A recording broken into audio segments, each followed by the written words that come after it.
Hello, buddy. Welcome back to the Tin Man's Corner channel. I'm your host, Jeffrey Tin Man Taylor, and today I'll be reacting to my second Mr. Nightmare video for you guys today. And it's called Three Very Scary True Horror Stories. So, without further ado, I'm going to turn the lights off, move the camera up here for you guys, and let's get this reaction on the road and in the bag.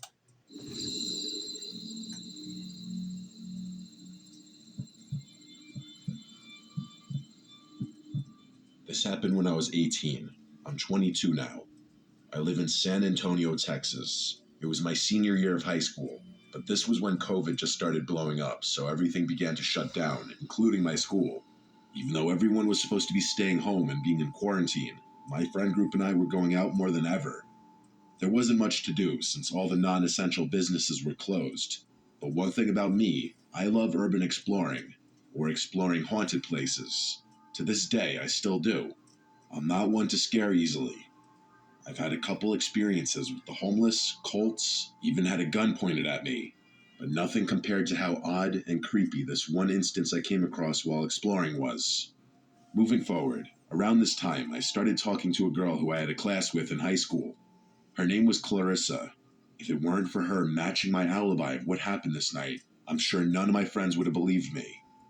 We were still kind of freshly dating, but I somehow convinced her to explore a wooded natural park at 3 a.m. here in San Antonio. The park is called O.P. Schnabel. It's relatively nice, safe, and very scenic during the day.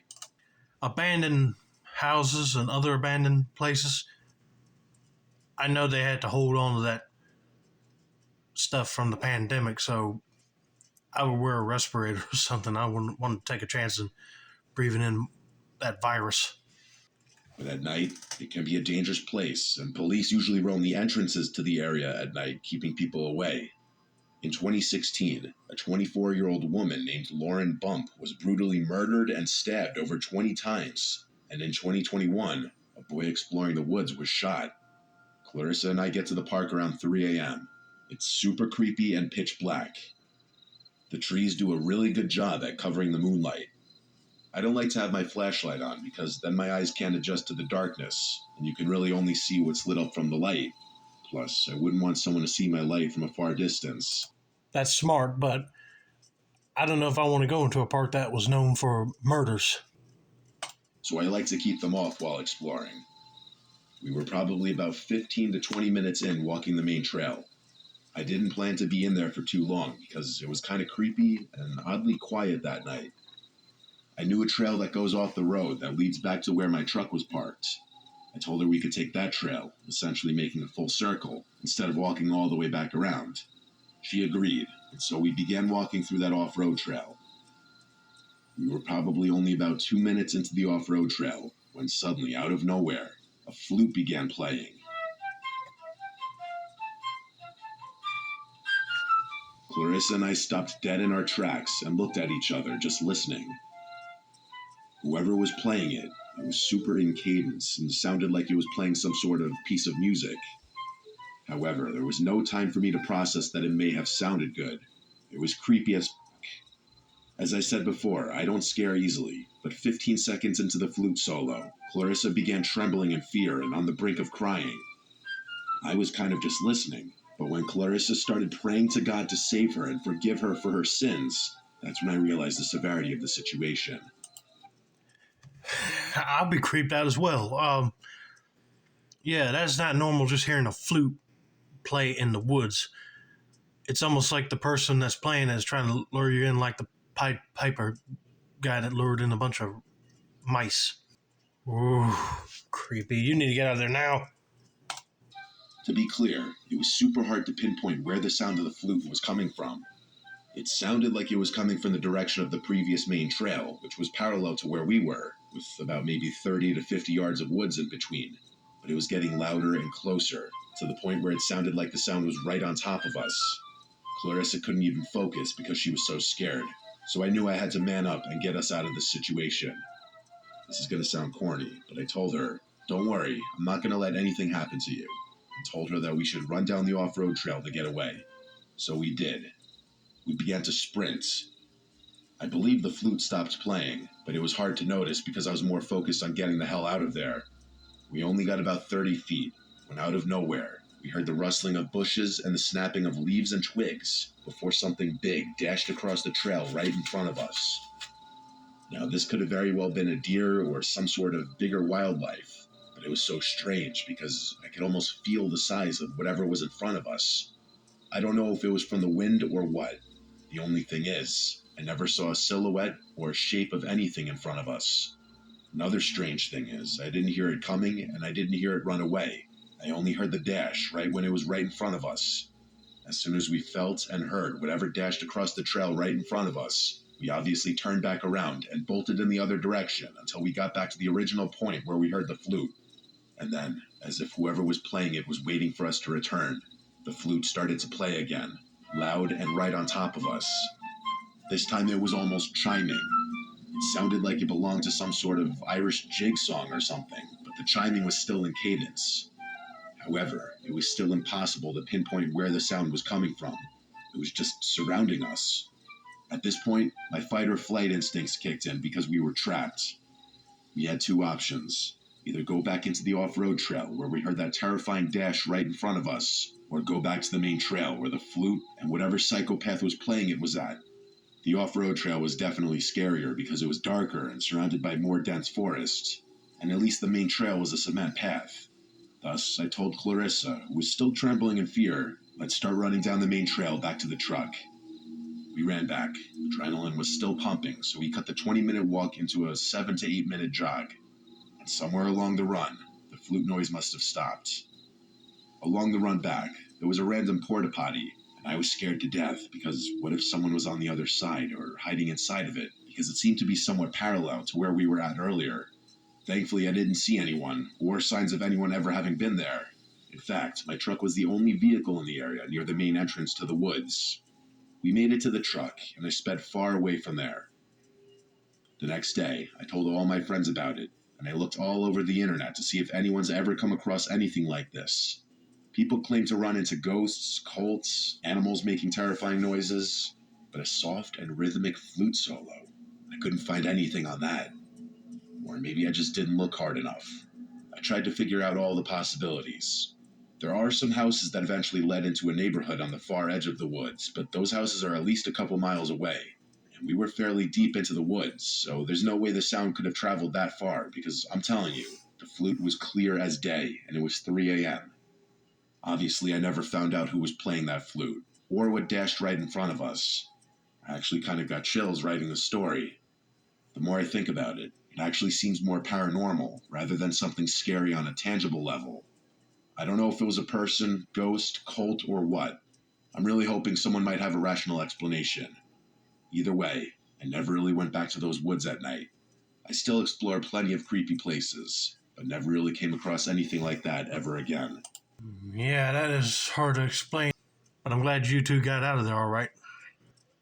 Who knows is what it's out there in them woods.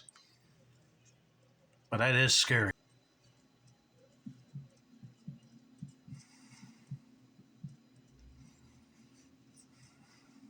I'm a 20-year-old guy. I work at a medium-sized hospital in northwest Alabama as a pharmacy technician. I work an early night shift, 6 p.m. to 4 a.m. I'm also in charge of stocking the surgery rooms. I work for 7 days in a row, and then I have 7 days off. Working the 7 sucks, but the 7 off feels amazing. I work Thursday through Wednesday, and on my 6th night working, a Tuesday, I left a little early to go stay with my wife at her aunt's house, about 30 minutes away from our house. She was babysitting her little cousins while her aunt and uncle were on a trip. The house didn't have any curtains, so she felt uneasy for the few nights she was there. I didn't go with her at first because it was during my work week, and she told me there was really no point if I was going to get there around 5 a.m. and then go to sleep once the sun started to rise. But on her last night babysitting, she felt extremely anxious, so I told her I was coming over. She is stubborn, but she thanked me and felt so much better once I arrived. Working the night shift for the last 2 years has really taken a toll on me mentally, and I think I've started to develop some slight insomnia. I literally could not go to sleep after getting to my wife's aunt's house. This isn't anything new, but I had never stayed up for more than about 28 hours before. Even if I wanted to, I couldn't sleep because we had a really big day ahead of us. We had to drop her little cousins off at school, our friend was having a gender reveal party, we had to go shopping because we had no groceries at home since she had been away for the last 3 days, and I had to be at work at 6 p.m. I ended up falling asleep in the car for a little less than 10 minutes. I was really feeling that wave of sleepiness come over me, but I ended up getting a huge Red Bull and another energy drink once I got to work. I don't know if I can handle that schedule. Good lordy. You gotta get groceries, I understand, because you gotta eat. And also you gotta be at your friend's gender reveal party. That's a big celebration. But the fact that you gotta be at work at 6 o'clock, oh lordy. I'm the type of guy that would like to sleep in a little bit longer. I don't know if I can handle night shift stuff. I had my wife drive me to work and pick me up since my brakes needed to be changed and I wasn't driving my car, and also because neither of us trusted myself to drive her car on over 24 hours of no sleep. It was Wednesday night now, and I had been awake since about 2 p.m. on Tuesday afternoon. My shift started out fine. If I could stay busy, that tired feeling wouldn't really get to me. I put in my earbuds and was listening to music as I was stocking the surgery rooms with their meds. It was a weeknight, so there were still some late surgeries finishing up, and housekeeping was cleaning up some operating rooms that had been used. It's not uncommon for surgery personnel to come into the room I was in and grab something that the room they were using may be out of, so I usually turn around and at least smile, and they smile back. I was in my own little world, stocking the Omnicell machine with meds and listening to music, when I heard the door behind me open. There was that distinct high-pitched squeal when a door needs its hinges to be oiled. It made the loud crash that heavy wooden doors make when they shut, so I turned around to see who it was like always, except there was no one there. I didn't really get worried about it. Maybe they opened the door and saw I was in there and just decided to go to another room, so I continued on. As I pushed my car to the next room, the light in this room was off. I opened the door, and I swear, I saw someone hunched over by the Omnicell machine, digging through the sharps bin.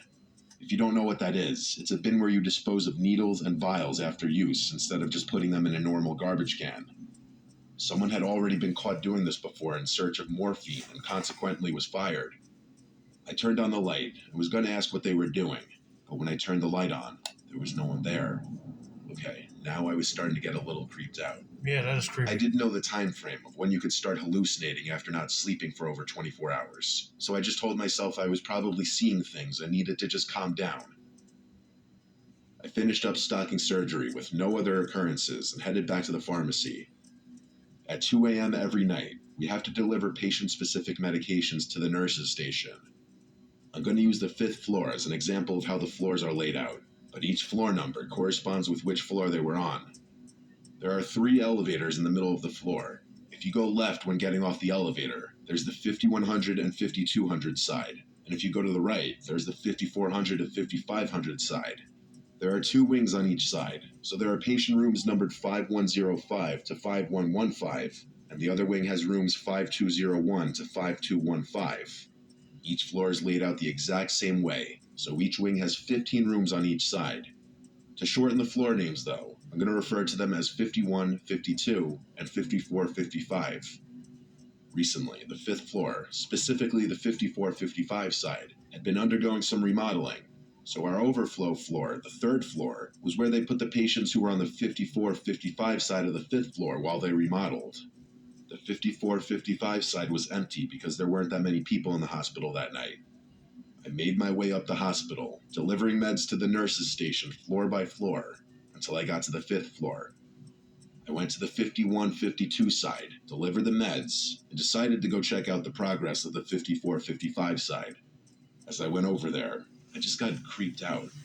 There were no nurses, no patients, just the long, empty hallways. The surgery rooms are already empty and desolate most nights, so I'm used to walking around down there no problem. But seeing empty patient rooms just creeped me out. I walked slowly down the 55 side. I heard a noise that sounded like one of the hospital beds rattling. As I passed 5512, I quickly found out what the noise was. As I looked into the rooms, I saw an old man violently shaking as if he was having a seizure. Blood was running down his eyes, nose, and out of his mouth. He was making this gargling, groaning sound, almost like the sounds the zombies in The Walking Dead make. A monitor was frantically beeping like it does when a patient is coding. My heart dropped when I saw this, and I took a quick step behind the doorframe. I immediately stepped back into the room as I realized this man was in desperate need of medical attention. But when I looked back in there was no man. This bed was clean and made. The monitor was off, and there were no signs that anyone had even been in that room for at least a whole day. I thought at that point I was for sure hallucinating. I quickly made my way back over to the elevators, and I made my way back down to the first floor where the pharmacy is. As the elevator doors opened, an old man in a security shirt and hospital badge got on the elevator. He patted my shoulder as he walked past me. It was that same man I had seen moments before, having a seizure and making those zombie-like noises. Makes you wonder, is it a ghost of someone who died in that hospital? Oh my lordy. Yeah, that would be scary if you just see him acting like a zombie on the bed and then he's not there and then you see him in a security guard outfit. Ooh. I'll be checking to see if the security cameras caught him. He smiled at me as the doors closed, and I watched the numbers on the elevator go all the way up to the 5th floor.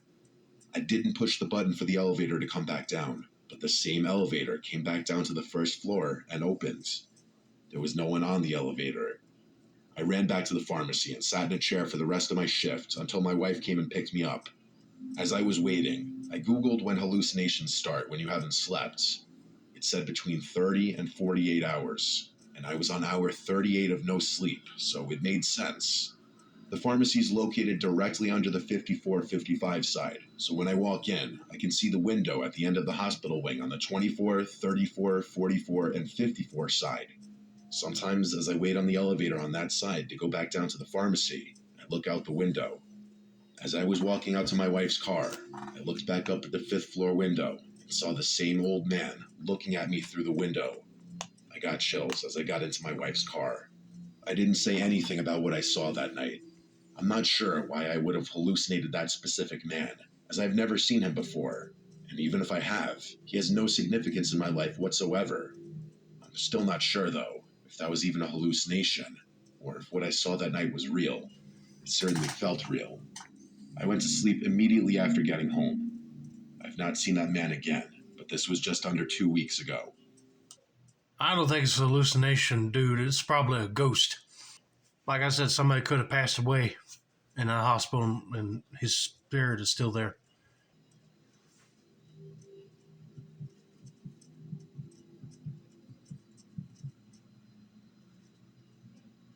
I live with my boyfriend in his house that he owns. It's a modest house in a good neighborhood.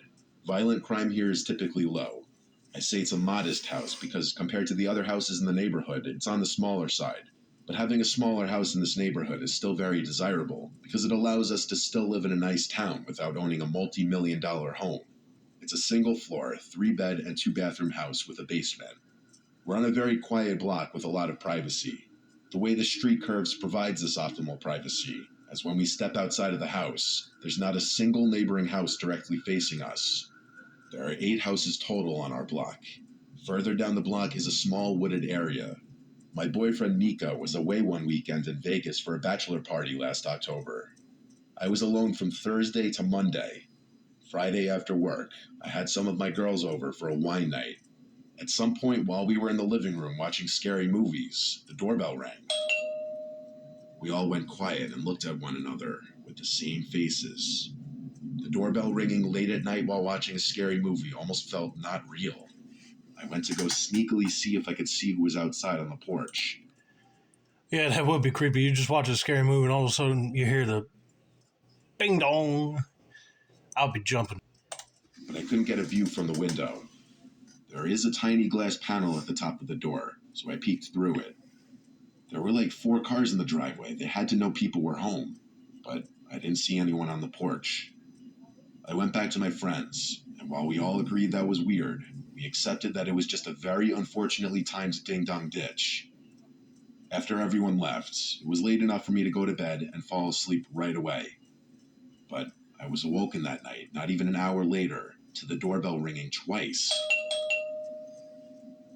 I looked at my phone and it was like 1 a.m. No one belongs outside your door at this hour. I immediately called Mika, and he picked up, sounding really drunk in a loud bar. He had to go to a bathroom to be able to hear me. Once he heard me, he told me to just stay in the bedroom and not open the door to anyone. He never once suggested calling the police, so I refrained from doing that for now. We ended our call, and I tried to just stay calm and go back to sleep. Just as my heart rate started to slow and I started to calm down, I heard something from outside. Some kind of clicking sounds, until there was a knock at my window. And a male's voice said, "Hey, anyone home? I need some help out here." I thanked the Lord the blinds were closed. I couldn't see who was out there, and they couldn't see me. Instead of leaving, he knocked again on the window. He said, "I know you're home." This was what prompted me to call the police. I never heard the man outside walk away from the window. For all I knew, he was still standing outside of it. So I whispered the entire time while on the phone, reporting someone trying to break into my house. Call me dramatic or an embellisher, but I was scared and I wanted the police here ASAP. Within 5 to 10 minutes, the doorbell rang again, followed by loud knocks. I went out and approached the front door and asked who it is. A male's voice said, "It's the police." It was a different voice from the other guy. I looked through the glass and confirmed it was a couple police officers. I opened the door for them, and right off the bat, the taller officer in front walked right into my house without my even inviting him in. He said they were responding to my report of a disturbance, and I said there's a man lurking around the house ringing the bell and knocking on my window. I don't want to make a big part of my recounting this story about this particular police officer, but he was the rudest man I'd ever met. I felt like he was on a power trip. He was demeaning towards me, telling me to shush and talking over me while I was trying to explain. He also didn't seem to take my claims very seriously. His partner didn't say a word, he just stood in the back. The taller one asked me details that I'd already made clear I wouldn't have, such as what the man looked like, when I clearly stated that I hadn't seen him.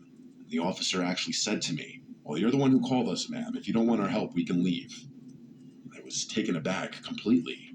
I'd never called the police before, and I never expected such a lack of professionalism. I apologized and said I'm just scared. It was around this time that the two officers walked around the house with their flashlights. They went full circle and then came back, but honestly, they didn't really check very thoroughly. I watched them through the windows. They came back to the door and told me there's nothing they can do if I don't have any cameras or proof of the man trying to commit any wrongdoing. The two cops then left. I didn't feel any better at all, besides the fact that maybe whoever that man was saw I called the police. I went back to bed, and thankfully the next time I woke up was to sunlight creeping in through the closed blinds. It was around 10 a.m. It was Saturday, and that night my friend was having a Halloween party that I was going to help set up for. Okay, I'll be getting that guy's badge number and contacting his superior because we don't need cops like that to have a huge ego to act like they're the boss or whatever, you know what I mean? Like, if he's got a big power trip flowing through him right now, I'd be like, no. Let me talk to the other one. he seems more calmer. During the day, I did a little grocery shopping, and while I was at it, picked up some things for the party. My costume was Velma from Scooby-Doo, and my friend throwing the party was Daphne. I got to her house around 6 p.m. The party started at 9, and it really picked up around 10:30. I was there pretty late, like I probably left her house a little after 1 a.m. I was good to drive, as I didn't really drink much besides a few beers. When I got home, I immediately noticed a cool draft in the house. After setting my things down on the dining room table, I noticed a window open. I went to shut it, trying to remember why I would have opened it. I went to brush my teeth, but then when I came out from the bathroom, I noticed the basement door was wide open. I froze. This was when I started hearing this faint but consistent clicking sound. As I got closer to the basement stairs, I realized it was coming from down there. And then I got to the top of the stairs, and I looked down to the pitch black basement, and the clicking suddenly stopped. A voice from below suddenly said, "You're finally home." With Oh, that, heck no. I slammed the basement door shut and took my phone with me outside. I banged on the neighbor's door until he answered, and I chose to call the police in the safety of my neighbor's house. It was unfortunately the same two officers who returned to my house. My neighbor accompanied me as I went to speak with them this time, and I think that may have had some kind of impact on that taller cop's attitude. He wasn't as rude this time. He and his partner checked the house while my neighbor and I stood in the living room. Eventually, after their initial search, I showed them some of the spots I'd imagined someone could be hiding. I basically tore the entire house upside down, while also on the phone with my drunk boyfriend. When I was sure that no one was here anymore, I packed a bag to go stay with my sister until Mika came back. This time I locked every window before leaving. The main takeaway lesson from my story is if you have windows that open wide enough for someone to crawl through, make sure they're always locked when they're closed. We still live in this house today, but for a few months, I refuse to be alone in the house for extended periods. I still have PTSD from this, and sometimes I have nightmares in which I think I'm hearing knocks at the window, and then I wake up. Oh yeah, that would be kind of scary just to, like, one night hear somebody saying, I know you're there in the house. And then another night, they're actually in your house in the basement. Yeah, they had to dispatch the same officers. I said they could have sent in some other guys. Because I'll be mad if she said that tall guy was being rude again. But I'm glad the neighbor kind of made him change his attitude. So that's going to be it for now. Don't forget to like, subscribe, turn on post notifications for more Mr. Nightmare content like this. This has been another successful installment of the Tin Man's Corner channel. I'm your host, Jeffrey Tin Man Taylor, and I said that's a wrap, and have a nice day.